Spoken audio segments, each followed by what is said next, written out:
Assim, mas o que esperar? Esperar a dificuldade. Esperar a dificuldade. Mas o que eu disse na rádio, falei com o GV, eu vou repetir aqui. Espero a dificuldade, mas não espero um Flamengo jogando tão à vontade pelo principal setor do meio-campo, pelo principal setor que é o meio-campo, porque amanhã você tem o Romero, o ajuste vai acontecer, o Fagner vai para o lado direito. Não sei, o Valu falou isso aqui. Eu também acho que pode pintar, de repente, um Vidalba pelo lado esquerdo. Eu até acharia que valeria muito a pena que isso acontecesse, você soltar um pouco mais o Fagner, enfim, e que o Caio Jorge tenha guardado toda a força para o jogo de amanhã, que amanhã é dia de cascudo, Valuzeiro, amanhã é dia de cascudo, amanhã é dia do Jonathan Jesus mostrar que é realmente um dos principais zagueiros do futebol brasileiro atualmente, atuando no Brasil, Fabrício Bruno é a liderança, Fagner, Romero, Vidalba pelo lado esquerdo ali, esse meio campo consistente, completo para amanhã, e o KJ fazendo os gols com os pontas que a gente já sabe quais são. Pois não, Valu? Gerson, né? Matheus Pereira, além a gente está falando nomes, mas são nomes ligados ao aspecto coletivo. Mas amanhã, realmente, HG, uma classificação do Cruzeiro passa por todos esses nomes jogarem juntos dentro daquilo que o Cruzeiro tem de um coletivo muito forte, né? Eu debati muito ali, conversei muito com o Elton, conversei muito com o André. Eu tenho certeza que o Arthur Jorge... quer dizer, certeza a gente não pode ter, né? Mas eu imagino que o Arthur Jorge não tenha dúvidas para escalar o Cruzeiro amanhã, diante do Flamengo. Eu fiz até um levantamento, o Rojas já foi titular em 7 oportunidades com o Cruzeiro, jogos oficiais e mais 2 jogos de amistosos, né? Contra o Defensor e também no jogo contra o Grêmio, isso aí naquela intertemporada. O Vidalba, com o Arthur Jorge, foi titular em 6 jogos, sendo que em 3 ele atuou como lateral esquerdo. O empate lá em Chapecó, ele atuou assim, sendo titular. A vitória contra o Mirassol no Brasileiro, 3-1. E por último, a vitória contra o Corinthians. E além desses 3 jogos que ele foi titular pela lateral esquerda, ele atuou outras 2 vezes saindo do banco. Contra o Bahia, ele joga 18 minutos lá em Salvador, vitória do Cruzeiro 2-1. E contra o Barcelona de Guayaquil, ele atua 18 minutos, vitória do Cruzeiro 4-0. Eu acho que com o Vidalba, para o jogo de amanhã, e aí não tem a ver, o Rojas não foi bem, não quer dizer que o Rojas é muito específico, tá, pessoal, para o jogo de amanhã. O Cruzeiro poderia ganhar no aspecto do jogo aéreo, que sim, tem sido importante.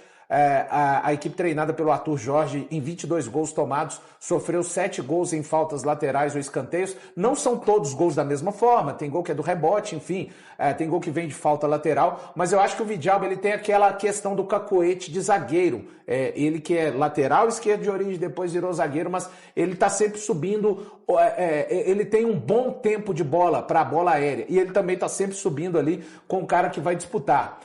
Tem uma boa saída, ele não tem a chegada como a do Rojas. Mas, por um outro lado, eu acho que boa chave do Cruzeiro é um jogo num todo. Mas eu estou imaginando que uma possível classificação do Cruzeiro passa muito por um setor direito muito fortalecido, com a presença do Romero, com a presença do Fagner, com o Matheus Pereira se juntando e o Gerson também por ali, e o Arroio, e até para poder liberar. A gente está vendo um Fagner, quando a gente vê os melhores momentos do Cruzeiro contra o Corinthians lá em Itaquera, é um Fagner que tá solto no campo de ataque. E eu falei aqui na partida que o William fez uma ótima partida para mim. Mas o Fagner, quando ele está pisando no campo de ataque, ou ele está finalizando com muito perigo, ou ele está achando um passe, ele acha um passe pro meio da área, ali pro Lúcio, que finaliza na trave.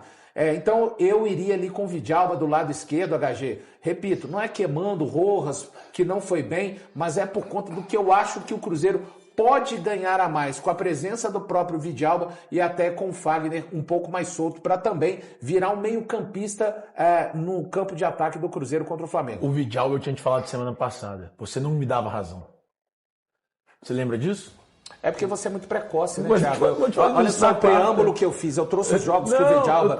Você falou um jogo, Vidalba novo titular. Não, eu só falei. Pra mim tem que ser o Vidalba tem que ser o Vidalba no lugar do Rojas. Na base da emoção. E aí, porque eu não gostei do que o Rojas fez contra o Flamengo semana passada aqui no Mineirão.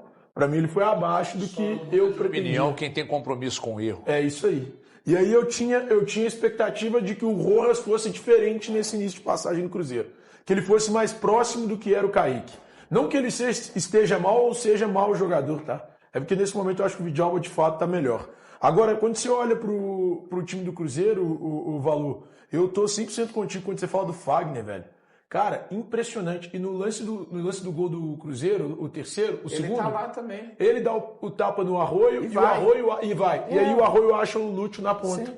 E aí o Lúcio faz o cruzamento de primeira. Então, assim, eu tenho gostado muito do que ele tem apresentado e também dessa forma como o Cruzeiro tem criado.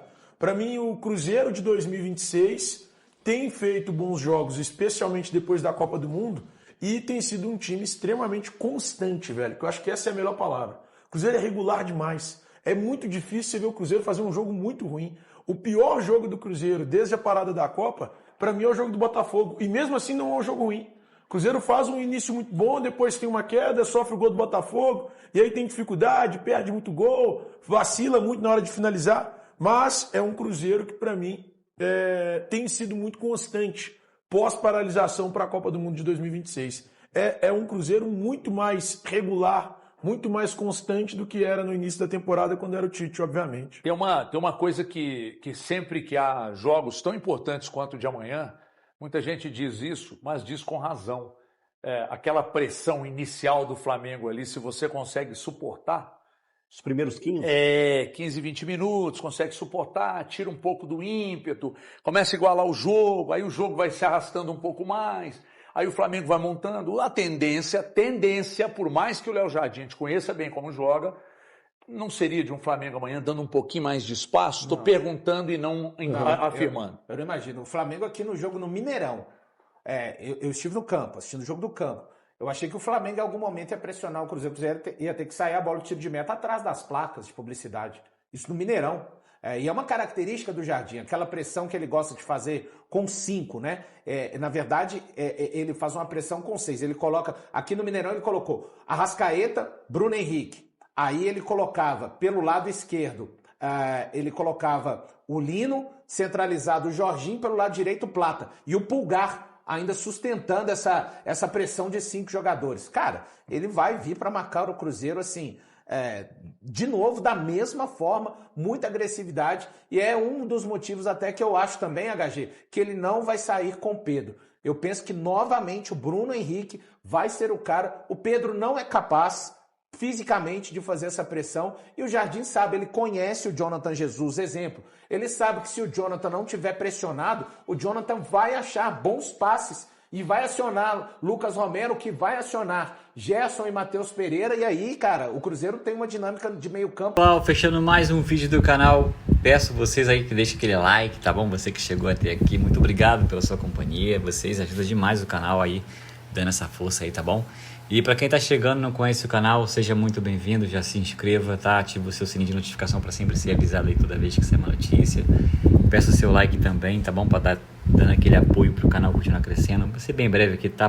Fique à vontade para estar deixando a sua opinião também. Compartilhe o vídeo com os amigos. Agradeço demais pela preferência de vocês, tá bom? Muito obrigado mesmo. Antes de sair, verifique sua inscrição e se o sininho de notificação está ativado. Muito obrigado pela sua companhia, tá? Vou ficando por aqui, um forte abraço e até o próximo vídeo. Tchau, tchau.